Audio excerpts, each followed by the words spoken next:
आदि शक्ति माँ दुर्गा को इस संसार में शक्ति की देवी के रूप में पूजा जाता है।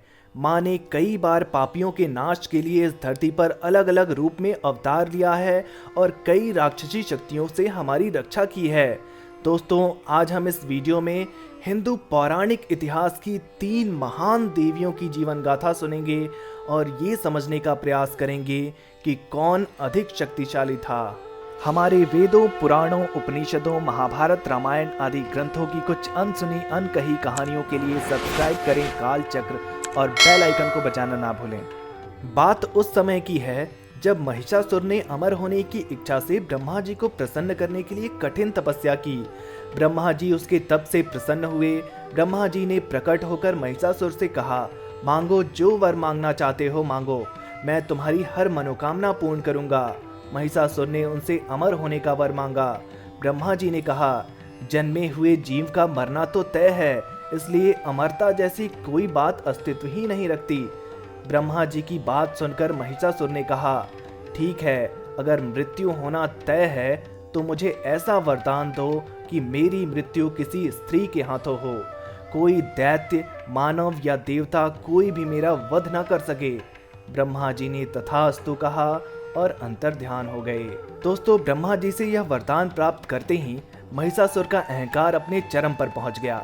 अपनी सेना के साथ उसने धरती पर आक्रमण कर दिया। चारों तरफ त्राहिमाम त्राहिमाम होने लगा। समस्त जीवों और प्राणियों को उसके सामने नतमस्तक होना पड़ा। भूलोक और पाताल लोक को अपने अधीन करने के बाद महिषासुर ने इंद्रलोक पर भी आक्रमण कर दिया। इंद्रदेव को पराजित कर स्वर्ग को अपने अधीन कर लिया। तब सभी देवगण भगवान ब्रह्मा, भगवान विष्णु और भगवान शिव जी के पास गए।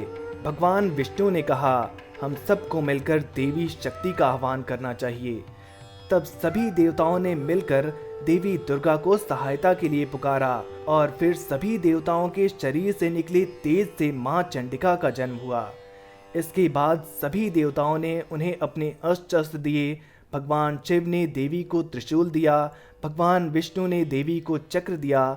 इसी तरह सभी देवताओं ने अनेक प्रकार के अस्त्र शस्त्र देवी के हाथ में सजा दिए। इंद्र ने अपना वज्र देवी को दिया। सूर्य ने अपने रोम, कोप और किरणों का तेज भरकर ढाल, तलवार और दिव्य सिंह दिए। शेर को सवारी के लिए देवी को दिया गया। विश्वकर्मा जी ने कई अभेद्य कवच और अस्त्र दिए। इसके बाद युद्ध के लिए तैयार दुर्गा ने महिषासुर को ललकारा और कहा, महिषासुर, या तो तू स्वयं पाताल लोक चला जा या फिर अपनी मृत्यु को तैयार हो जा। युद्ध की ललकार सुनकर महिषासुर भगवती के सामने युद्ध करने के लिए उपस्थित हुआ। महिषासुर की सेना का सेनापति आगे बढ़कर देवी के साथ युद्ध करने लगा। मां ने तत्काल उसका वध कर दिया। अनेकों राक्षसों का वध करते हुए मां महिषासुर के पास पहुंची। सारे देवता इस युद्ध को बड़े कौतूहल से देख रहे थे। असुर सम्राट महिषासुर ने विभिन्न रूप धारण कर भगवती देवी को छलने की कोशिश की, परंतु माता पर उसकी किसी शक्ति का कोई प्रभाव नहीं पड़ा। उसने अनेकों अस्त्रों से प्रहार करना चाहा, परंतु माता ने सब प्रहार विफल कर दिए और अंत में माता के त्रिशूल से महिषासुर का वध किया गया। देवी महाकाली की जीवन गाथा। दोस्तों, दैत्य रक्त बीज ने कठोर तप के बल पर वर पाया कि अगर उसके खून का एक भी बूंद धरती पर गिरेगा तो उससे एक नया दैत्य पैदा हो जाएगा। उसने अपनी शक्तियों का प्रयोग निर्दोष लोगों पर करना शुरू कर दिया। धीरे धीरे उसने अपना आतंक तीनों लोकों पर मचा दिया।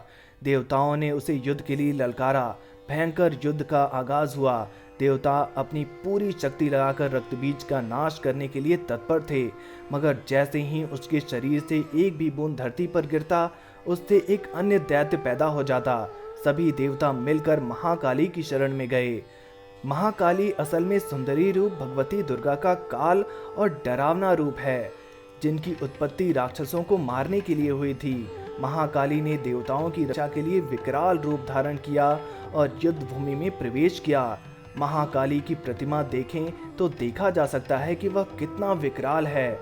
जिसके हाथ में खप्पर है, लहू टपकता है तो गले में खोपड़ियों की माला है, मगर माँ की आंखों और हृदय से भक्तों के लिए प्रेम ही बहता है।